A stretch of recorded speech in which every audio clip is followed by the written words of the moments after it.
Gary Oak, the OG Pokemon rival. The bad man who slams doors in faces, snags all the girls, and gets 10 badges in regions with only 8. We all respect Gary Oak, we all love Gary Oak, but do we really know Gary Oak? Hey friends, it's Charles. How are you today? Gary Oak is one of the most beloved characters in all of Pokemon, and perhaps my favorite character in the entire series. I mean, holy hoppips, I even cosplayed as him once. Twice. Gary Oak purple-nurpled Ash over and over in the early days of the anime, and to this day he holds a 2-1 win record over Twinkletoes Ketchum. But there is a lot more to Gary Oak than simply winning at life and taking potshots at Ash's ego. In fact, I find it very unlikely that any other character has influenced Ash's journey as much as Gary, and few have undergone such a storied journey themselves. But for a character who so rarely came into direct conflict with Ash and has only appeared in roughly 30 episodes over the course of the anime, how exactly has Gary Oak made such an impact on Ash and viewers alike? Why is he the rival who no one forgets and everyone wants to see more of? Is it just the nostalgia talking, or is there something more to it? Why is Gary Oak such a brilliant rival? Today we will be answering that question by taking a deep dive into Gary's backstory and exploring how he and Ash grew up together and transformed together. And as always, it will be a fun time, so kindly cross-chop that like button for the YouTube algorithm, and let's jump right in. Gary, he's our man, but we never do get a lot of insight into Gary's upbringing within the anime itself, but it is clear from the swagger, the cars, and the insta-fame that he comes from a background of wealth and prestige. After all, his grandfather is the world-renowned Pokemon professor, Powerbrows Oak. What else needs to be said? But if we give weight to former chief writer Takeshi Shudo's Japan-exclusive novelization of the anime, then Gary's backstory takes on another level of intrigue. In the book, the narrator explains that Professor Oak's brother is the mayor of Pallet Town, and that a statue of Gary's great-great-grandfather Masara Okido resides in the town square. In fact, Masara Okido was such an S-class badass that while the town was named Mashiro Village 100 years ago, the town was renamed Masara Village in his honor. Clearly, the skies of Kanto are dotted with stars of oak. That was a bad metaphor. Shudo also describes Gary as a self-absorbed meanie who looked down his nose at others simply because he was a member of the Oak family, and that instead of attending the small elementary school in Pallet Town, he had been enrolled at a school in a neighboring town, presumably an institution of a higher cut. This tells us a couple things. Firstly, yes, Gary was a total prick in his early years, just as he was in the anime, and two, he was also isolated from Ash and his peers, in ways they probably couldn't understand. Burdened with a daily 2-hour round-trip commute to a school that separated him from the kids in his hometown, and whereas a boy like Ash had the freedom to grow into his dreams without great expectations, because his dad was a loser who went out for milk and never came back, and his granddaddy wasn't much better, Gary was saddled with the pressures presented by his formidable lineage, not unlike James of Team Rocket, as to be destined to live up to a mountain of family legacy is to live in its shadows as you climb your way up. Isolated and under pressure, Gary would have had his own set of difficult personal issues to contend with, regardless of how peachy things looked on the outside. Even so, he certainly was a real dick to Ash. But perhaps Gary's prickly attitude may have simply been his attempt at overcompensating as he tried to figure out who he was. And he actually did change over time. However, we cannot talk about Gary's transformation without also discussing Ash's transformation, as the two of them are connected by a lot more than just the opposite sides of a door. So let's explore the evolution of Gary Oak with regard to how it intertwines with that of the other Pallet Town hero, the one with funny cheeks and a yellow mouse. Although Gary and Ash appeared to be on friendlier terms in their childhood, their relationship got Carolina Reapers level spicy as early as that one day in summer when they were fishing together and fought over a catch that turned out to be nothing more than a rusty Pokeball. During the struggle, they snapped the Pokeball in half and each took a half of the ball as a token of their unfinished business. Hating that he only drew with Ash in this skirmish, Gary would assert his dominance over Ash on the day they departed from Pallet Town by leaving him in the dust in a show of power, charisma, and arrogance. And thereafter, Ash was left to play catch-up and would flare up whenever the name Gary was so much as mentioned. A proper rivalry had been born. But not a rivalry like the other rivalries in the Pokemon anime, which have ran the gamut from stink farts to awesome, but have all been relatively short-lived. Gary, on the other hand, was a true long-term rival. But when talking about Gary as a character in the context of the entire Pokemon anime, I think it is worth noting that many fans underplay Gary's relevance as a rival to Ash on account of his somewhat infrequent appearances and the fact that he and Ash only ever battled 3 times. Firstly, let's be honest, Gary had people other than Ash to keep him busy. But the truth is that in terms of the long-term impact on the trajectory of Ash's adventures as well as his character development, it is unlikely that even Paul made more of an impact on Ash. It is true that puny pupils Paul Powers played a much more direct role in Ash's development over plentiful episodes by dominating him in battles, belittling him, and forcing him and Fire Monkey No. 1 to grow in order to contend with the hostility. But while Gary's role was much less direct, he pulled Ash forward at a time when Ash was the most malleable, and inspired him with regard to how to proceed at various pivotal points on his journey. What needs to be pointed out is that over the first 270 odd episodes of the show, Gary, in your mouth, Oak, was never really characterized as a rival that Ash could actually go head to head with in battle, hence the complete lack of direct conflict between the two over multiple seasons. Instead, Gary was portrayed as a prodigy trainer who Ash could follow but never catch up with, and it was precisely the indirect nature of their relationship that made this rivalry so beautiful. In Gary's words,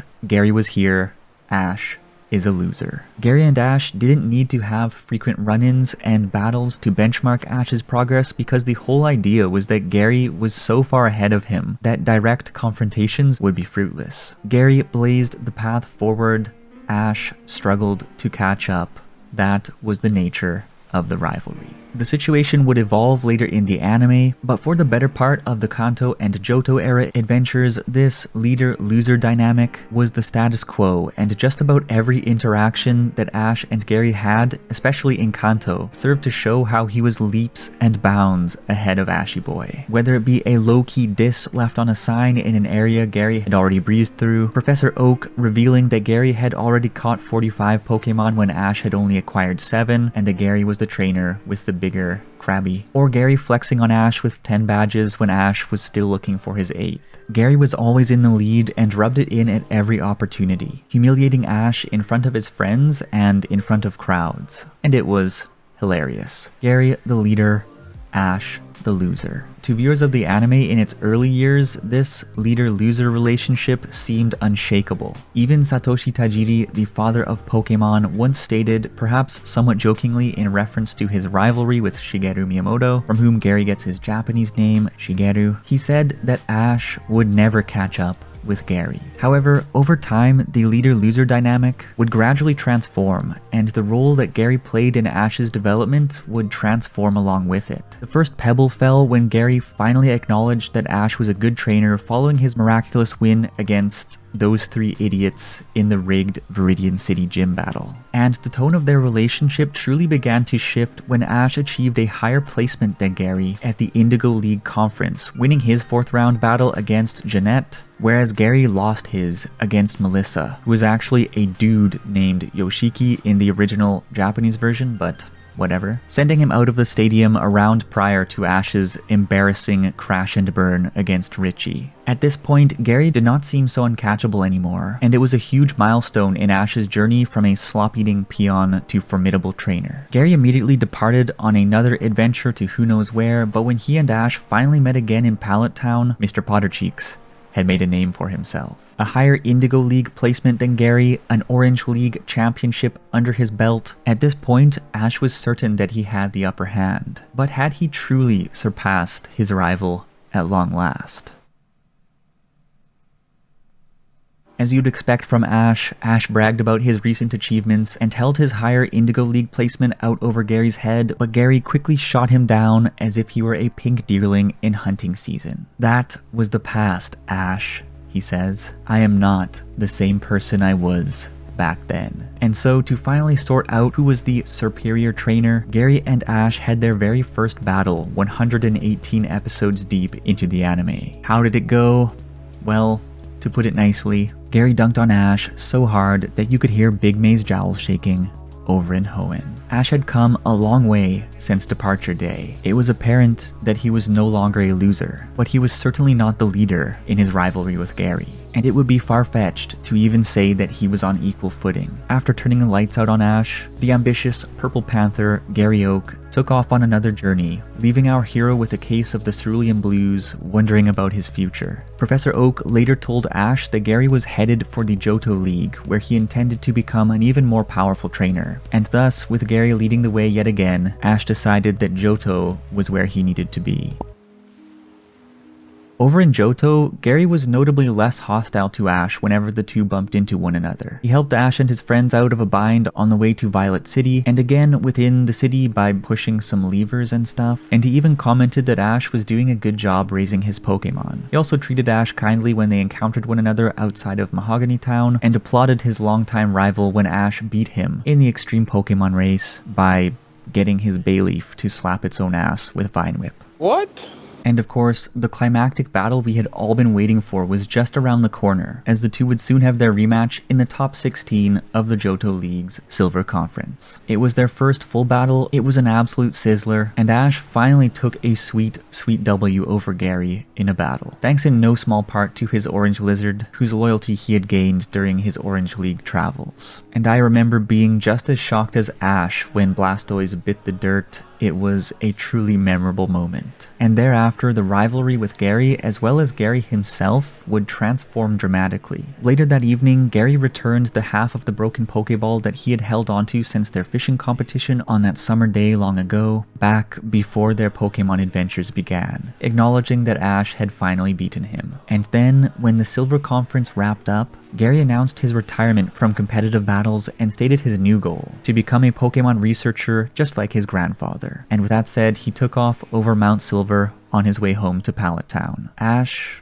was startled. He'd beaten the rival who had berated him for so long, but now that it seemed that rivalry was over, one of his most powerful sources of motivation to better himself had been extinguished. In spite of the victory, he must have felt so empty. After arriving back in Pallet Town himself, Ash learned that Gary had already come and gone on another adventure with Bobby Blastoise, looking for a fresh start and new growth. Fortunately, Ash was able to catch up with him and inquired as to why Gary was in such a rush. Gary tells Ash that he has to keep pushing forward because there is simply so much out there to learn about Pokemon. He then asks Ash what he will do next, to which Ash can only say that he doesn't know. Gary tells him he should take some time to think about it and is about to leave when Ash tells him to hold up and returns Gary's half of the broken Pokeball. Gary thanks him and departs with a smile. Before we dig into the importance of this particular moment, I simply wanted to say that the 4 episodes across which the Silver Conference wrap up and Ash returns to Pallet Town form one of the most memorable segments of the anime, as we retreated to the fiery showdown we'd anticipated for nearly 300 episodes. Ash wonderfully demonstrated his growth over the course of his Johto travels. At long last, the unbeatable Gary was beaten, and Gary gave Ash his half of the broken Pokeball, symbolically concluding the long-running leader-loser dynamic of their friendship. However, whereas a rivalry in any other series would reach its spiritual and literal conclusion then and there with the conclusion of the league, Ash and Gary's rivalry was quite different. Rather than elated, Ash seemed to feel empty and confused at the apparent end of their rivalry. Perhaps not realizing that while they were no longer competing for the same things, the competition was not actually over, and for that matter, never would be over, as he and Gary would continue to compete in parallel worlds as they pushed themselves to become the very best like no one ever was in their respective fields. And thus, when Ash hands Gary back his half of the broken Pokeball in Pallet Town, where everything began, it symbolizes that Gary is Ash's rival as much as he ever was, and that they would continue to influence each other as they always had. After Gary departs on his new adventure, we see Ash sitting up on a tree overlooking Pallet Town. He laments to Pikachu that everyone left, and now he is all alone. Brock, Misty, and now Gary had left.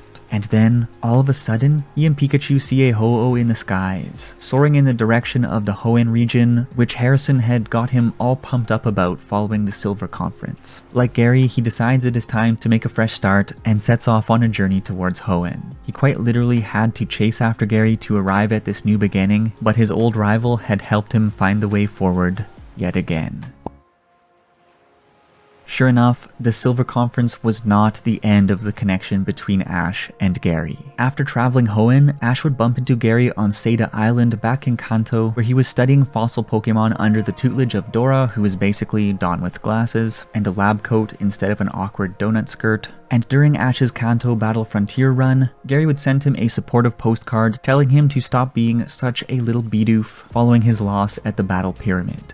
The words of encouragement stoked Ash's fires, and he vowed not to lose to Brandon again. Soon after, he made good on that vow and conquered the Battle Frontier. Thereafter, at the conclusion of the Advanced Generation series, Ash would return to Pallet Town and encounter Gary yet again. And as expected, despite Gary's retirement from the competitive battle scene, his rivalry with Ash was still burning bright, and they soon engaged in their third battle of the anime. Having already beaten Gary and even toppled the Pyramid King Brandon, Ash was glowing with confidence. To which I must say, Ash, do you ever learn? Before the battle ever really began, Ash had his ego punched, or should we say thunder punched, into the dirt by Gary, and that was that. He was understandably quite shocked. Ash had grown so much throughout Kanto, the Orange Islands, Johto, Hoenn, and the Battle Frontier, but he was now in the position where he had to ask himself, in spite of his achievements, was he ever really ahead of Gary? After getting clocked so hard by a rival who had left competitive battles to focus on research but was simply so damn good that it didn't matter, Ash could hardly say that he was. Once Gary had beaten Ash's pants off, he told Ash that he was heading to Sinnoh to train his Pokemon and expand his knowledge about Pokemon, turning his back on Ash once again to take the lead on the next adventure,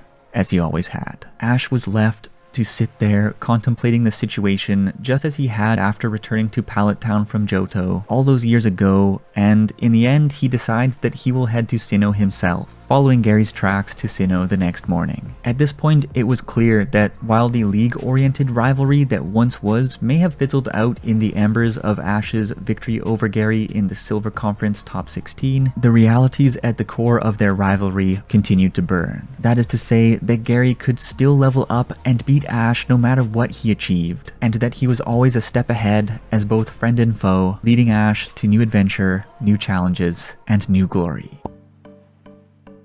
Sinnoh-era Gary was much less adversarial to Ash, as one might expect, teaming up with him to ward off Hunter J and even giving Ash a Razor Fang to evolve his Gligar into Gliscor, effectively increasing Ash's chances at success in the Lily of the Valley Conference. Little did he know, Ash and Gary didn't battle in Sinnoh, and we wouldn't see any more of him until he returned in Pokemon Journeys to flex his research chops and lead Ash and Go to the next phase of their journey. But even so, it seems that the two halves of the Pokeball will continue to be drawn to one another, and I do wonder if perhaps we will see Ash and Gary square off once again. No matter what, Gary will always be ahead of Ash in some sense, testing his skills, leading him to new adventures, and pushing him to be the strongest version of himself. And that is why Gary Oak is a brilliant rival.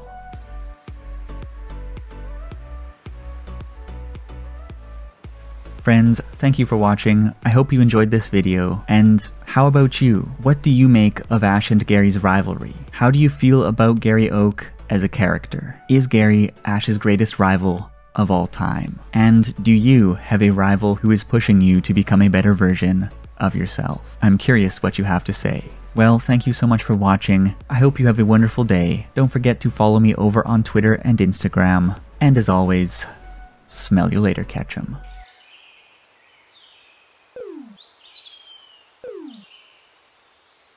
What?